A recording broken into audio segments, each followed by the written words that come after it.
Random TV family, and welcome back. I know it's been a little bit, but back again. So I hope that everybody had a good time for the holidays. I hope that you were able to see family and friends and celebrate, and I hope you received those things that you wanted or wished for. Um, I hope you were able to give generously those you love and care about. And I hope that 2022 will bring about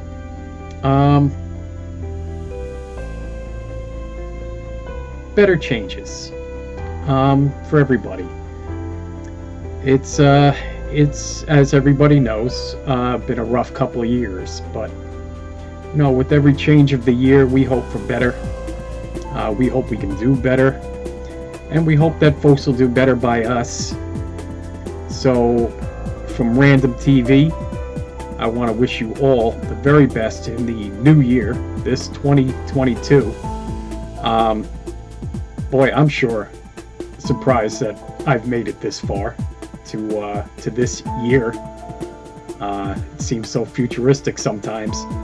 And on the strength of that little observation, I want to say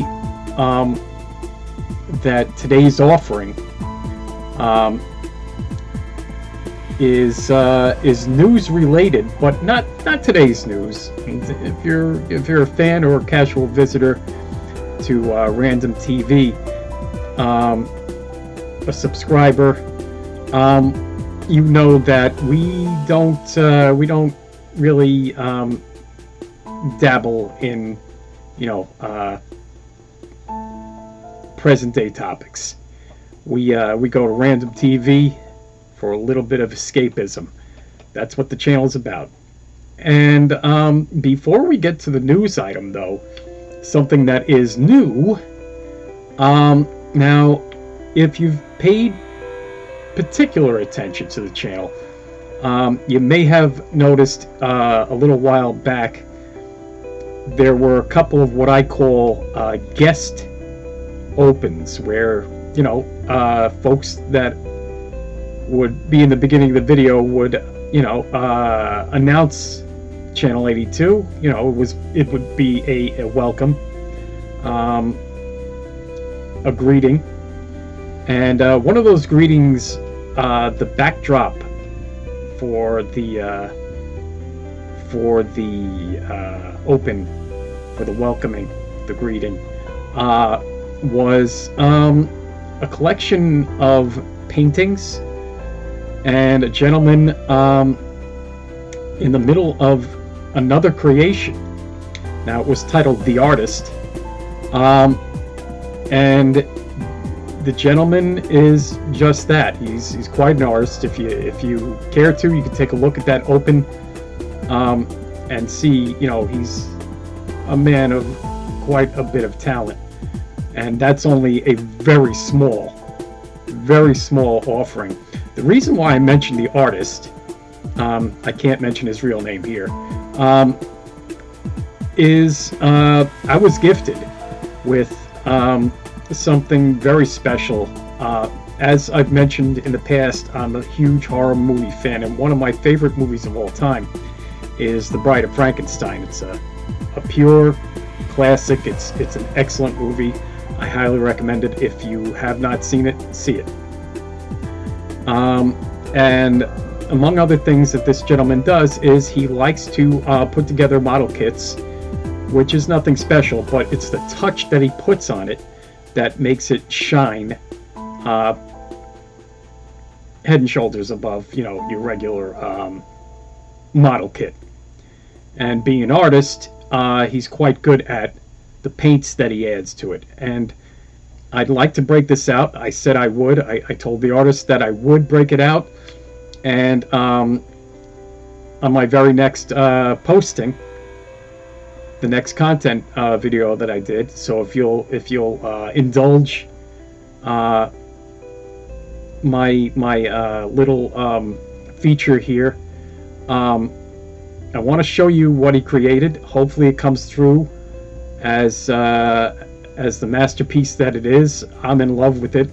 He'd also painted me a picture that I can't show you right now, but one of these days I will, of the Bride of Frankenstein, and it's absolutely gorgeous. And this, though, is the model that he created for me, and I hope that the camera picks up the brilliance of the colors. You can see the scene, where Frankenstein is sitting on the sofa, I guess, love seat. In the scene where he's trying his best to woo this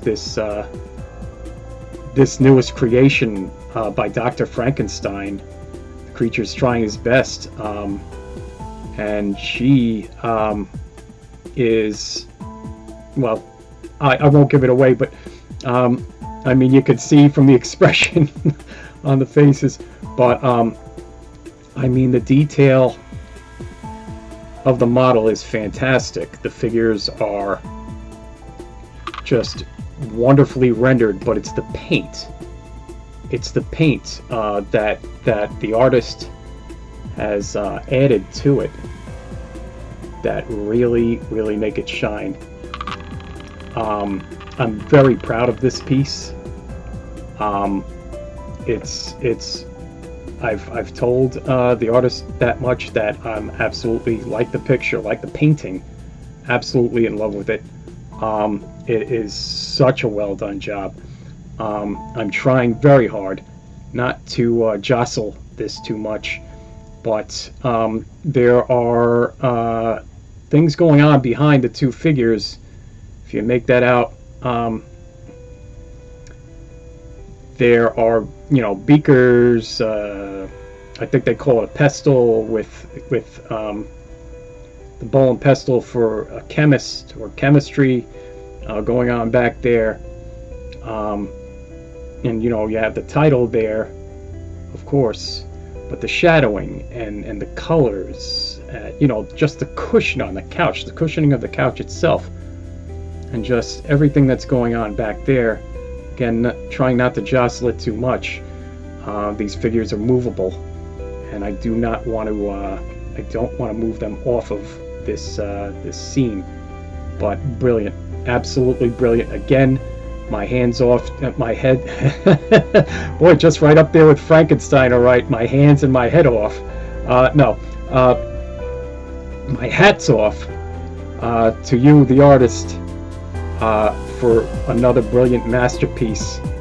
Guys, this is just wonderful stuff, and just one of the best gifts I've gotten this year, this Christmas. It would be more in line with what you'd expect on Halloween, but this was just super, absolutely super. So again, my hat's off to you, artist. You are amazing. Fantastic work. Fantastic. So, getting back to the content here, and I'm gonna move this along because, been a little long-winded here. We're going up to the 10-minute mark, and hopefully you've hung with me that long.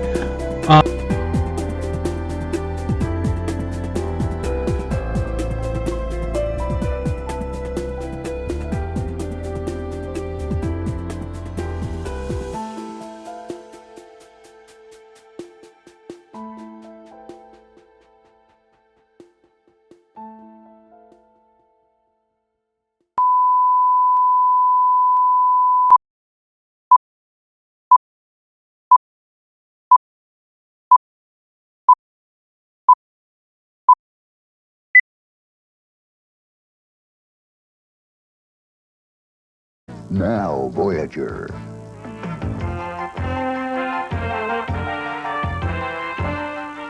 Hello, I'm Gloria Safri, a member of the Channel 5 Movie Club. I enjoy the movie club for several reasons. One is that some of Hollywood's finest old movies always seem to turn up on the movie club. Tonight is no exception.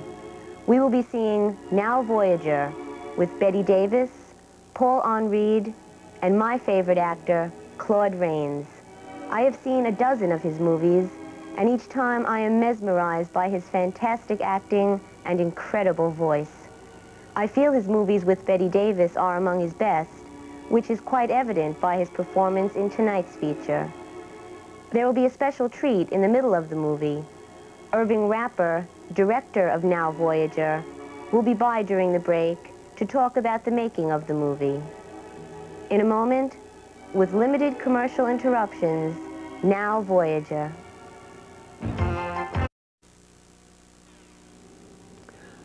I'm very pleased and rather honored that you've chosen Now Voyager. Before coming to Hollywood, I had just finished directing my first play on Broadway with Leslie Howard in The Animal Kingdom when David Selznick invited me to MGM. I decided, however, to join Warner Brothers as I preferred their basic stories, which were more sociological and biographical. To learn the camera, I had to become a dialogue director. 4 of the films I did with Bette Davis were Kid Galahad, The Sisters with Errol Flynn, All This in Heaven 2 with Charles Boyer, and Juarez, in which he portrayed the Empress Carlotta opposite Paul Muni. The first film I directed with Bette Davis was Now Voyager. It was her 49th film. The first morning of shooting, Betty surprised me. She was dressed as a nurse and played an extra to wish me good luck. Now Voyager, one of her 4 favorite films, was followed by The Corners Green, Deception, and Another Man's Poison done in England, a record of 8 films. I'm sure when the 21st century comes along, the name of Bette Davis will be recorded as the most versatile actress of our century. It is a happy memory that I was humbly involved in that golden era. I'm now involved in finishing a book, From Bette Davis to Ronald Reagan. And now to Voyager, one of my favorite pictures, and I hope you will enjoy it as much as I did directing it.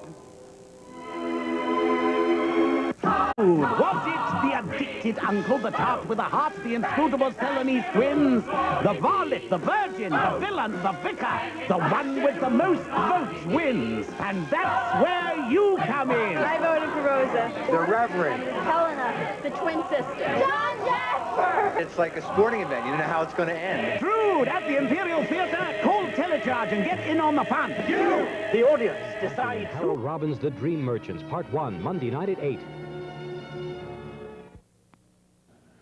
Thursday, May 8th, and tonight complaints that President Carter is opening our country to a relentless flood of Cuban refugees. The Pentagon defies demands to explain completely what happened in the Iran rescue mission and the Tito funeral in Yugoslavia. Also tonight, a judge rules a former medical examiner was fired unjustly.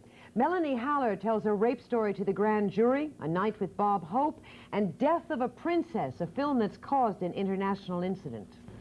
In action sports, the Islanders go for the clincher and a major upset at Forest Hills. And Carl Reiner directs a comedy, The Roast, on Broadway, and I'll have my review.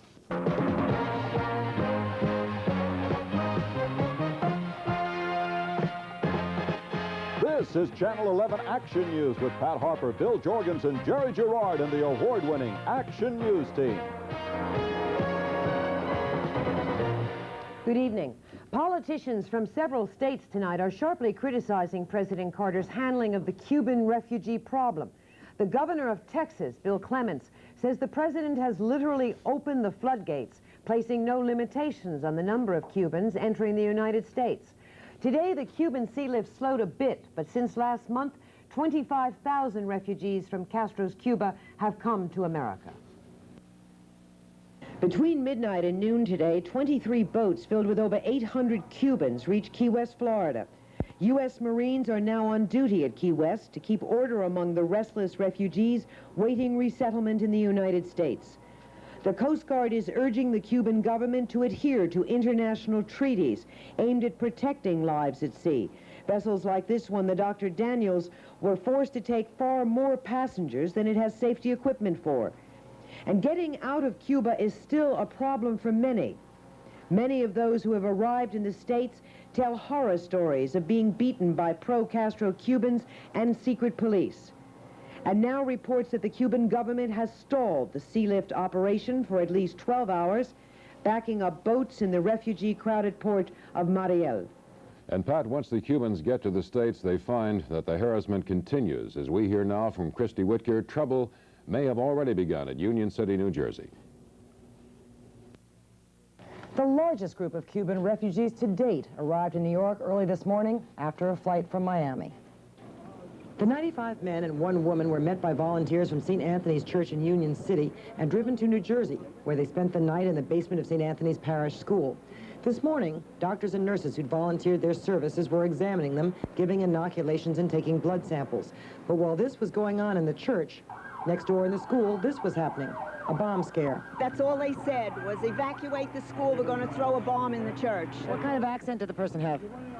No, he was an English-speaking person. How long ago did this call come in? Just now? Just this minute, when you tried to get into the building. That's why we had to evacuate the school. While the children waited outside, police thoroughly checked all rooms and closets of the school. The church's doors were locked, and most of the refugees were unaware of the bomb threat. People on the scene told me they feared this could be the beginning of an anti-refugee sentiment in the community. But Father Michael Fuiro says from what he's seen in his parish, there's no resentment. The response on the part of the American people in the parish was a tremendous experience in love and desire to help these unfortunate people. The coordinators here say they hope to find homes and jobs for 80% of these people by Monday, and then they'll be ready to receive some more. This even though Hudson County currently has an unemployment rate of 8.5% and Union City has a rate of 11.1%. But Father Fuiro says the calls just keep coming in. One company that called us said they had put ads in the paper for over 2 weeks, and nobody ever answered the ad. Nobody wanted the job. What was the job? I think it was in a factory, sewing. See, most of the people that we have, they are educated, and a lot of them have trades. 80% of our group have trades. A new group of refugees is expected early next week, and the North Hudson Council of Mayors has held an emergency meeting and called on the federal government to help. Otherwise, they say, the crisis in Cuba will end up as a crisis in New Jersey. The Senate would like to know more about that aborted rescue attempt in Iran, but the Department of Defense says its details are still a security matter. This was the message from Defense Secretary Harold Brown today. Scott Barrett has a report. Amidst reports of a second rescue attempt being planned and leaks to the press describing details of the first mission, the committee went into closed session. During a break in the testimony, Senator Jackson charged that Secretary Brown was stonewalling, not giving the committee the information it needs. Secretary Brown cannot deny that he is withholding information. I don't know why they're doing it. I think it's stupid. It would be a mistake to compromise the security of such techniques and such procedures by spreading around knowledge of them in a wide circle. Brown's admission can only feed speculation there is planning going on to attempt another rescue. Senator Barry Goldwater doesn't want to know what Senator Jackson wants to know. He says the plan was good, although he claims the possibility of 1 or more Iranians or Americans being killed was 7 chances out of 10. All I know is you go into combat, someone's going to get their ass shot off. The committee wants to personally question 5 of the pilots involved in the operation, so the Defense Department is having them flown up from Florida to testify. As for the leaks, Senator Jackson claims they aren't leaks, they are hemorrhages. He says some of the information in print so far is so sensitive that it goes right to the sources and methods by which the adversary can take steps against the United States. At the Capitol, Scott Barrett. Ed Muskie has become our 58th Secretary of State, succeeding Cyrus Vance, who quit in a disagreement over the hostage rescue attempt. The former Maine senator took the oath in front of President Carter and hundreds of friends and colleagues at the White House today. Faced now with not only the crisis in Iran, but the crisis in Afghanistan, the faltering Middle Eastern peace talks, the Cuban refugee flood, the stalled SALT agreement, and many other problems, Muskie says, I'll relish the job. The fate of our hostages in Iran, now in their 187th day of captivity, may inch closer to solution tomorrow. Iranians go to the polls to select a new parliament. The Ayatollah Khomeini is urging them to reject political ideologies and vote only for Muslims. Iran's religious leaders say once the parliament has achieved political stability, it can begin to consider what to do with the hostages. And Pat, there are still attempts at negotiating a settlement between Iran and the United States. UN Secretary General Kurt Waldheim met with Iranian Foreign Secretary Sadek Gotszeda today. Their talks were informal, but Waldheim describes them as constructive. Waldheim was able to go to Belgrade for the funeral of Yugoslavian President Tito. It was an unprecedented gathering of world leaders, with one notable absence, President Carter, who sent Vice President Mondale in his place. We have a report now from Keith Graves. The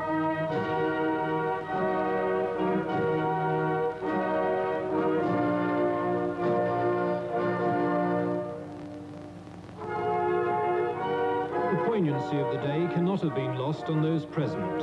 It was the anniversary of the Allies' victory over Nazi Germany, VE Day. Tito was the last of the leaders of that era. Escorting him on his last journey were the remaining few of the partisans who gave him his victory. They heard one of the committee of Tito's heirs, who will now rule Yugoslavia, remind the world of the country's position. We will, he said, remain independent, masters of our own country. Tito had devoted most of his life to that end.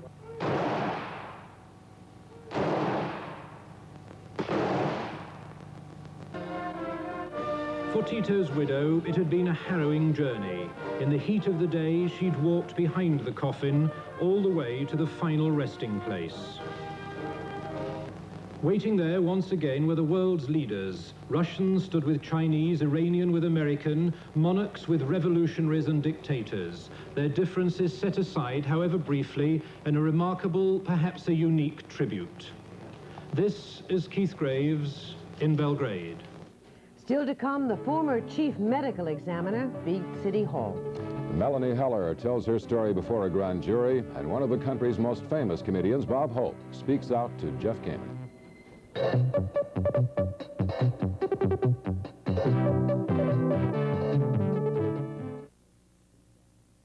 Make 1980 a Potemkin Cadillac year at America's largest Cadillac dealer. Here's the 1980 Coupe de Ville, Potemkin priced at an incredible $10,195. Choose a sedan de Ville for only $10,495, or this Fleetwood Brougham for $12,145. And the Eldorado is only $12,595. If your car doesn't have this nameplate on the back of it, you've probably paid more than you should have. Consider for a moment the common garden hose. Though necessary, it's nevertheless a great waster of space, heavy, prone to kinking, and a nuisance to wind and unwind. Now consider Black & Decker's hose and reel. The hose itself won't kink, and though light in weight, is tough and durable.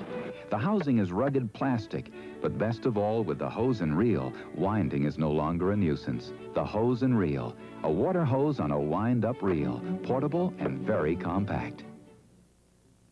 The Koch administration of New York City has been overruled by a federal court judge in the case of former chief medical examiner Michael Baden. The judge ruled that Baden's dismissal was unconstitutional, and Jeff Kamen has a report.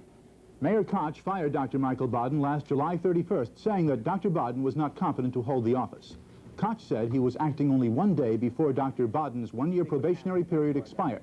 The next day, the doctor would have been chief medical examiner, not removable without formal hearing.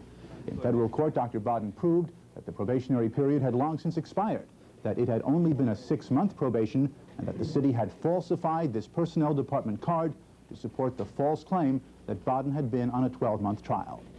Dr. Baden is one of the most famous medical examiners in the world.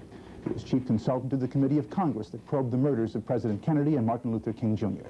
The federal court found that the doctor's constitutional right to a fair hearing was denied him, and the judge ordered Baden reinstated. Whatever the reasons for my dismissal should be properly public record and able to be examined in an impartial light. But I think it is of interest to me that during the interim, I have still been called upon many times by Mr. Morgenthau's office to be their expert witness in courts of law. The judge gave the city of New York 30 days in which to appeal the federal court ruling. Mayor Koch said through a spokesman, he has no comment now. The funeral for Arthur Levitt was held today. 800 people came to pay their last respects to the man who guided New York state finances for almost a quarter of a century. Among the mourners were his political friends and rivals. Levitt was eulogized as a politician with a soul, a man with steadfast integrity. Arthur Levitt died on Tuesday of a massive heart attack. He was 79 years old. Actress model Melanie Haller, who says she was videotaped as 4 men and women raped and beat her, brought her case to a grand jury today. She walked tight-lipped past reporters into the Suffolk County Courthouse and spent 5 hours on the stand. The former television sweat hog emerged looking exhausted and upset, still not saying a word about her testimony. She'll be back tomorrow for more questioning. Arson has set fire to a synagogue in Far Rockaway, where several black churches have been torched recently. The fire was set in the back of the congregation Ohave Torah Synagogue. It spread to one wall of the temple, but was quickly contained. No one was hurt. Firemen say the fire was probably not related to the arson fires at other churches in that area. The United States has abstained from, but did not veto, a UN Security Council resolution calling on Israel to take back 3 West Bank Arab officials banished to Lebanon. The 3 Arabs were sent into exile in punishment for the terrorist attack on Hebron last week. 6 Jews were killed in that attack. In abstaining from today's vote, U.S. Ambassador William Vanden Heuvel said the resolution did not mention the Hebron killings. Former President Richard Nixon is ready to go to work in his new 15-room Lower Manhattan office next week, all at the expense of the taxpayers. Besides the annual fund of $66,500, the government has already plunged some $57,000 additional dollars into furnishing Nixon's suite. The federal government pays for office space for former presidents under a law passed in 1958. And Pat, Mr. Nixon has granted his first interview since moving to New York to a 14-year-old student. It all began as an 8th grade social studies assignment, but quickly turned into a celebrity story at a Harlem junior high school. Tim Malloy has details for us. Who was this kid, Michael Morris, and how did he do it? A lot of us showed up at Booker T. Washington Junior High School to try to find out today. A gifted student but the class clown, Michael became, overnight, a folk hero to his peers, a media attraction, and apparently a confidant to an elusive past president. The building with the Secret Service agents in front of it is Richard Nixon's new home on East 65th Street. When Mr. Nixon returned to New York a few months back, the press was able to get a few quick interviews with him as he was rushed to and from limousines. After that, total silence. Then along came Michael Morris. All he did was walk up and knock on the door. But he has to have enough income that he can afford it, because they don't pay you to run for office. Michael left a note with the Secret Service requesting an interview with Nixon. 2 days later, at 6:30 in the morning, Mr. Nixon personally called the Morris home. Mike's mother answered. His sister listened in. Apparently he asked for Michael Morris, and she said, "Who's calling?" And he said, "Richard Nixon." And, you know, she was like, "Who? You know, Richard who?" Some questions, nothing about Watergate or anything like that. I thought he might get mad. So I try, like, to ask some questions about how he get to the presidency, questions like that. I want to say that besides all the things that he's done to us, I'm proud of him. Mike's classmates, who have interviewed dozens of celebrities, were clearly in awe of the exclusive today. Congratulations.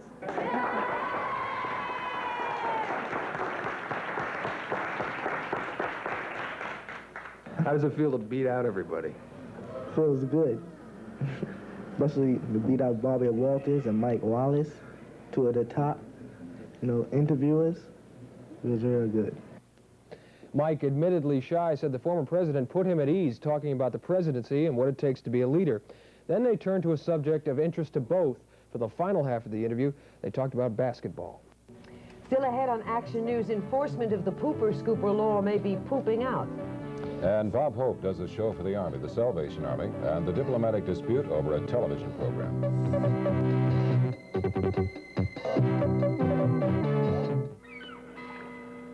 Sam! Hi, Alice. Want to start with a salad? With Italian dressing. You mean 7 Seas Viva Italian. Only the best at Alice's Galley. And Alice, what's with the top? Observe. Viva Italian's exclusive shaker top in action. The shaking keeps the flavors from separating. Blends them perfectly. Tastes delicious. Skip the main course. Just more salad. With Viva Italian. Just one of the reasons the best-dressed salads wear 7 Cs. The best thing about Black & Decker's new stowaway step stool isn't that it's lightweight, sturdy, and easy to use. Johnny? No. The best thing is it's about 1 inch wide, so it's easy to hide. The stowaway. Stick it in a pantry or on a closet door. Any place you put it, it's easy to store. The stowaway step stool, about 1 inch wide. The stowaway step stool, so it's easy to hide.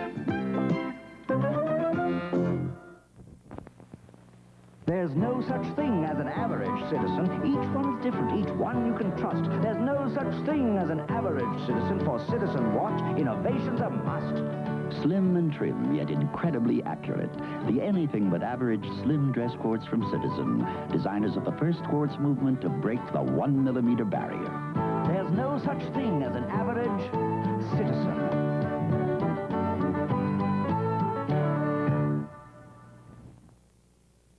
Two state lawmakers are up in arms tonight about what's under the feet of New Yorkers. Franz Leichter and Edward Lerner charge meter maids are apparently too pooped to pop some tickets under the city's pooper scooper law. Over 1,000 of the meter maids have failed to issue a single summons since the law went into effect this past August. This is a charge made by the lawmakers. And since they say many who are given fines lie about their names and addresses, they're going to introduce a bill requiring dog owners to carry their pet's license with them.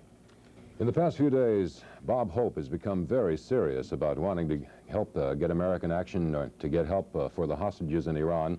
And tonight, Hope was in the city, and Jeff came and asked him about his efforts. Jeff? Well, Mr. Hope told me that later tonight he will speak by telephone with people who have connections inside Iran. He said he hopes to be able to get to Iran in person. I asked Bob Hope what he would say to Ayatollah Khomeini. Well, I try to talk with him and see what you know. What can you say? You just got to talk to him and see if there's any chance of becoming friends. I think it's very important that we do become friends and get our guys back and straighten everything out.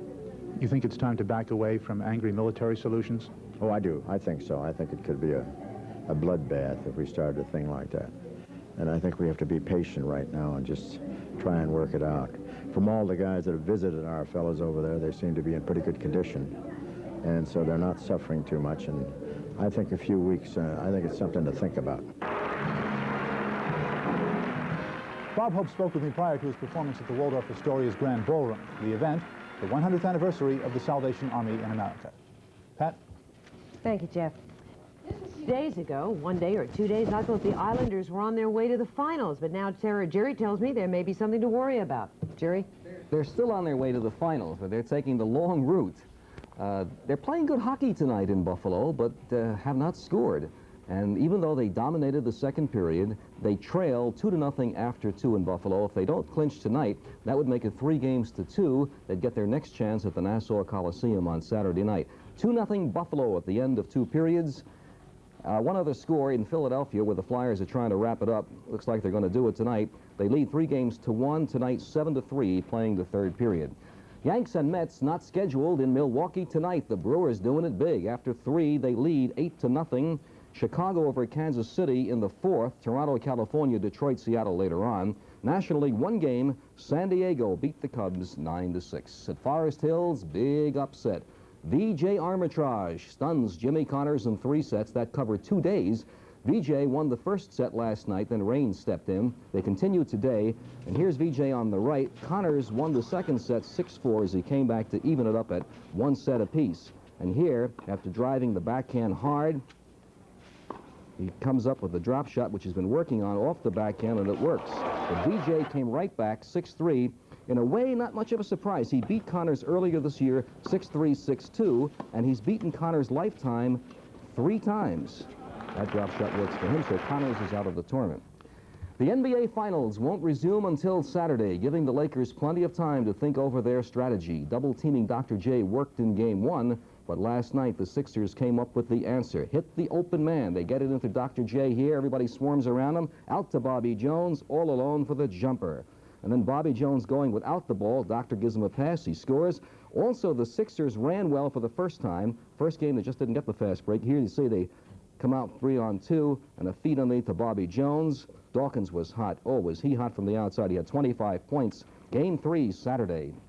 It's kind of strange this time of the year for this story, but the Lakers have suspended Spencer Haywood. He's kicked off the team for disrupting the team, including falling asleep during calisthenics, which doesn't surprise me. With the Knicks, he once fell asleep during a jump shot. He's MVP, no question. At the races, a double at Roosevelt, D&C 5720, triple in the third, A, D, and H 1395. At the Big A this afternoon, the double N and B 10720, the triple just under 3,000 on G, B, and C. Prodera won the feature $3.80. In soccer tonight, Cosmos and Blizzard tied at 1 late in the second half. That's it in sports. Here's Bill. Thank you, Jerry. And coming up, our weekend weather. An international uproar over a television show, and Carl Reiner's comedy The Roast opens on Broadway. Jeffrey Lyons will have a review.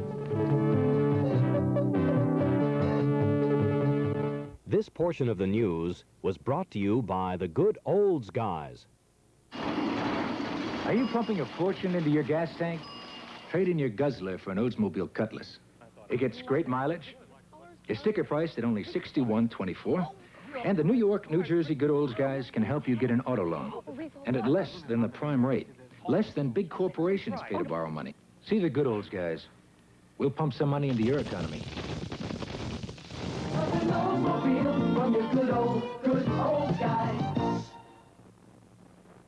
Here at the Del Coronado Hotel, we got people's reactions to the shower massage by Waterpick. Hey, this is too much. You have your own masseuse here. The shower massage goes all the way, from a regular shower to a brisk massage. That'd be so good after tennis. Nice birthday present, Christmas present. How you doing? Oh, this is terrific. The shower massage by Waterpick is available at Stearns, B. Altman, Bloomingdale's. You're about to see a pure gold ingot become a watch. First, pure molten gold is cast into ingots and secured in a Swiss bank. Then Coram's master watchmakers insert the gold ingot into a solid 18-karat gold case. Each watch is numbered, carries a certificate of authenticity, and is patented. The pure gold ingot watch by Coram, an investment in time. Available at Van Cleef & Arpels, 5th Avenue at 57th Street. If there's one problem the office of today is wrestling with, it's the problem of efficiency. And of all the solutions available, the one that's finding a lot of favor is word processing. The reason is simple. Until now, words have depended on the efficiency of people. With word processing, people can now depend on the efficiency of words. We are MyCom. We are word processing, and we'd like to arrange your words.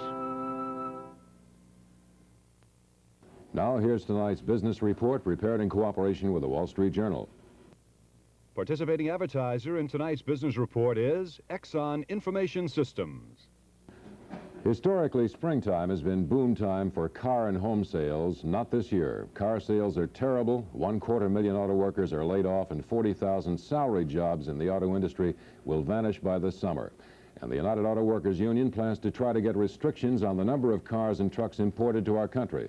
Tomorrow, the Ford Motor Company plans to begin cash rebates on its full line of passenger cars, including the compacts. General Motors is closing down 4 more plants next week, with another 10,000 workers laid off. A very bad picture. And in housing, the usual spring surge in home sales never happened in March. Builders are stuck with a 10-month inventory of unsold houses.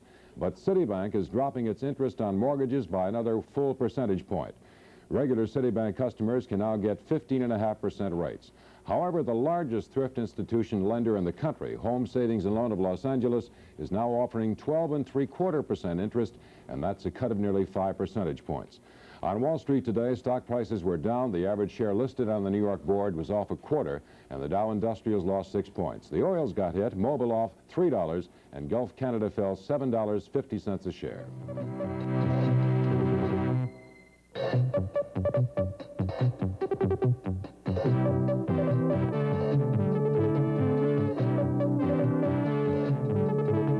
Participating advertiser in tonight's business report was Exxon Information Systems.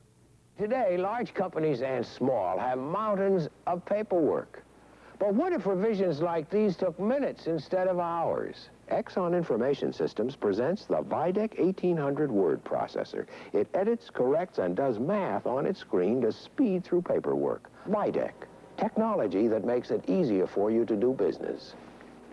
Call 800-327-6666 about Videc from Exxon Information Systems. 800-327-6666 about Videc from Exxon Information Systems. 800-327-6666 about Videc from Exxon Information Systems. 800-327-6666 about Videc from Exxon Information Systems. 800-327-6666 about Videc from Exxon Information Systems. In just 1 year, this carpet cutting machine makes over 60,000 cuts in different sizes for more than 60,000 Kaufman customers. But the best cut of all is when Kaufman cuts prices for the last 2 days of our half-price 58th anniversary sale. This $7.99 textured nylon cut to $3.99. This $11.99 plush polyester Saxony cut to $5.99. And much more. Come save 50% and get a bargain you'll never forget during our 58th anniversary sale. One last time, Friday and Saturday at Kaufman, the carpet experts.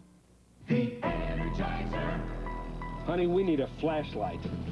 A flashlight that works. They switched up to the Energizer, energy source of the 80s. When ordinary carbon batteries are dead and gone, the Energizer lives on, lives longer than ordinary batteries.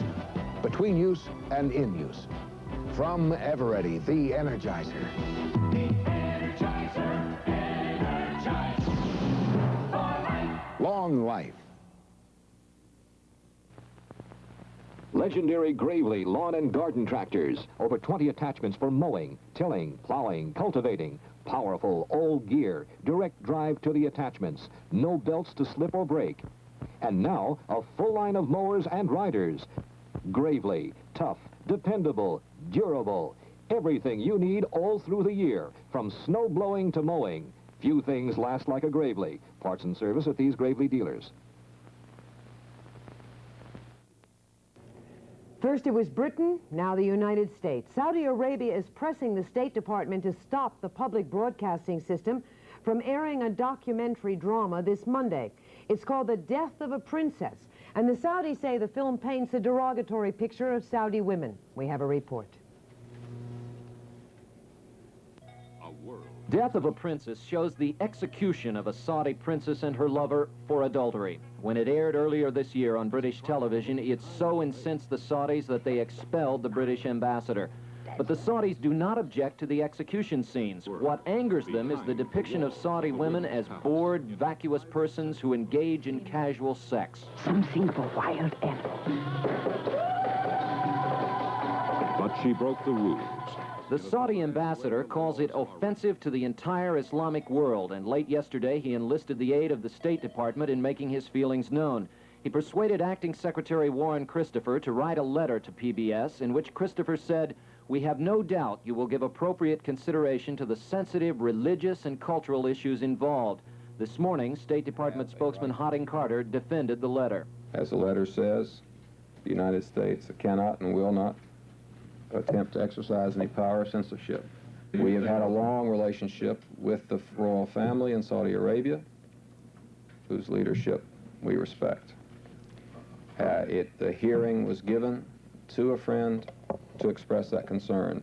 The Public Broadcasting Service is going ahead with plans to air Death of a Princess, but they will add a 6-minute follow-up report as well as a half-hour discussion program on the issue. Officials here at the State Department hope that will be enough to prevent any damage to relations with the Saudi Arabians, who are the major suppliers of oil to the United States. At the State Department, this is Greg Risch. A new comedy opened tonight on Broadway about a group of comedians gathered to honor one of their own. It's The Roast, and our critic Jeffrey Lyons is just back from the Winter Garden with his review. Jeffrey? Speaking of the Winter Garden, Bill, it was much too big for this. Any comedy which has Doug McClure doing a Jerry Lewis imitation can't be all bad, and The Roast is often, in fact, screamingly funny. Peter Boyle, playing a famous comedian known for raising money for a children's hospital, is being honored by a gaggle of his peers. They range from vulgar, schlocky Las Vegas lounge acts to aging octogenarian giants who vaguely resemble comedians we all know and perhaps love. The jokes are outrageous, filthy, and with no holds barred.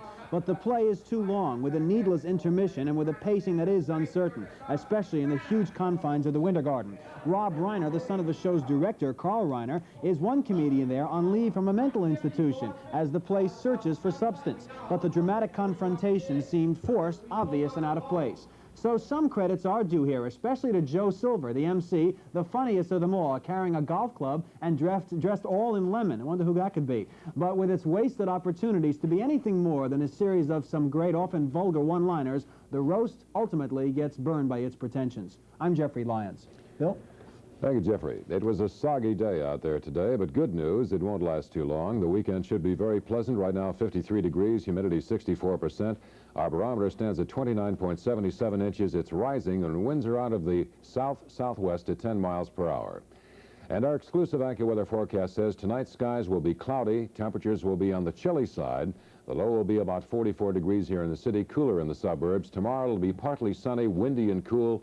It should get up to about 60. Saturday we'll have sunny skies, but it will be breezy. The high 64. Sunday not quite as cool, mostly sunny skies. The high about 68 degrees. And Monday there will be partly cloudy skies, a chance of showers, the high about 70 degrees. Pat? That's our report for tonight. I'm Pat Harper. Thank you for watching and have a really good day tomorrow. And I'm Bill Jorgensen, thanking you for your time this time. Till next time.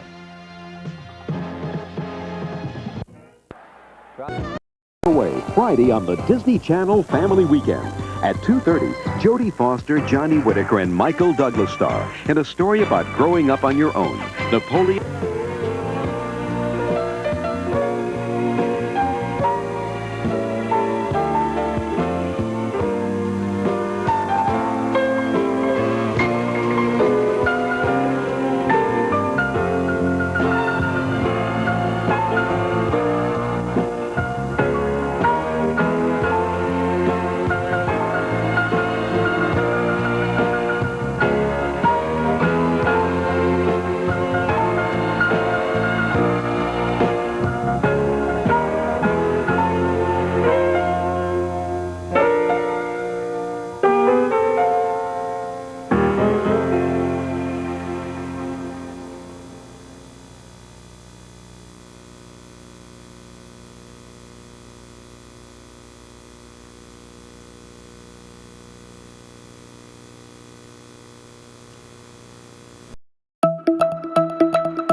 find your girlfriend.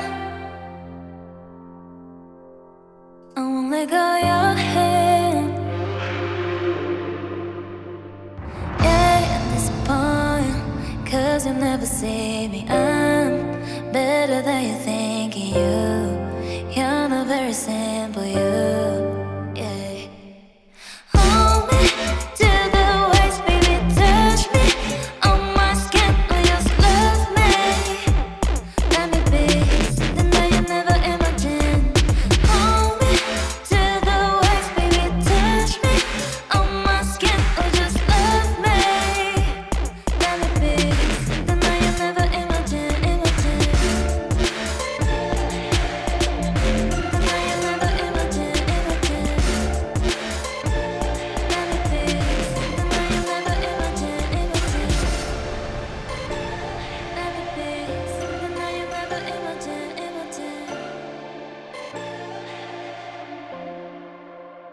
Yeah, at this point, 'cause you'll never see me.